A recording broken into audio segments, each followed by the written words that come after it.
Selain pesantren-pesantren baru, Garut juga masih memiliki pesantren lama yang turut berperan dalam memperjuangkan kemerdekaan. Namanya adalah Pesantren Cipari.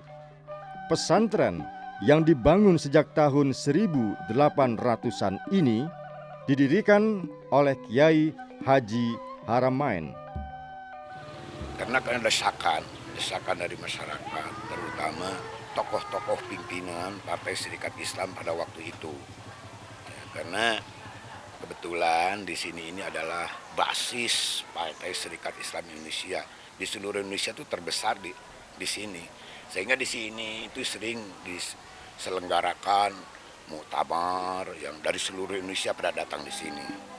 Seiring dengan semakin banyaknya organisasi Islam yang berdiri, dinamika pergerakan pun semakin bergelombang.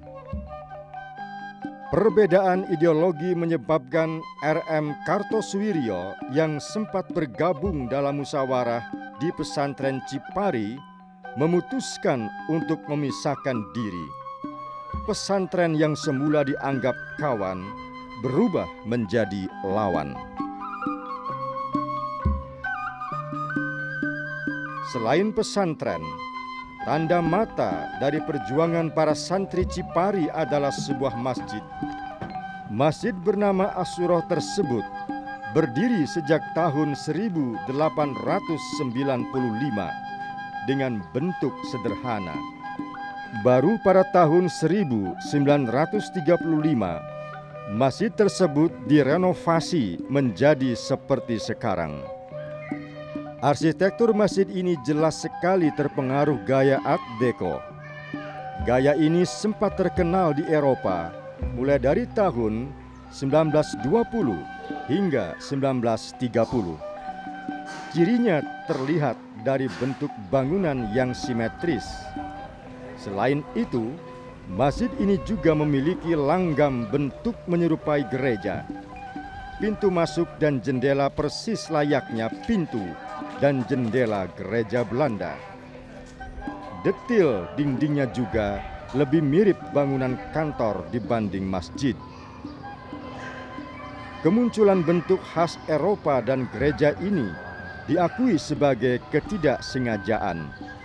Tapi ketidaksengajaan tersebut mengandung hikmah tersendiri. Ini didirikan tahun 1936. Pada tahun 1947 berdirilah atau lahirlah diproklamirkan negara Islam Indonesia oleh Kartosuwiryo yang menyebutkan namanya DITII. Nah, Kartosuwiryo menghendaki bahwa tokoh Kiai Haji Yusuf Tauhidin dan Haji Abdul Qudus di sini agar mendirikan negara Islam. Nah, oleh Pak Yusuf Tauhidin ditolak bahwa itu tidak dibenarkan karena ini sudah menjadi negara Republik Indonesia. Nah, baru kita menyadari mengapa kok bangunan yang tadinya tidak direncanakan sedemikian rupa, tapi mengapa menjadi demikian. Dia tahu hikmah bahwa ini harus dijadikan pertahanan, ya.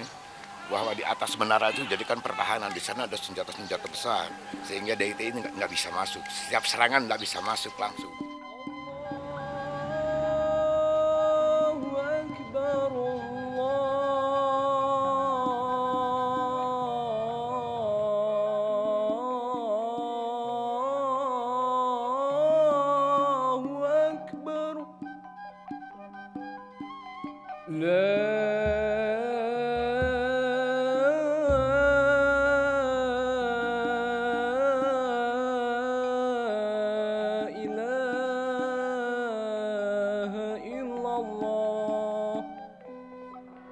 Pembangunan Islam yang menyeluruh di segala sendi berhasil dikembangkan oleh sebuah lembaga pendidikan bernama pesantren.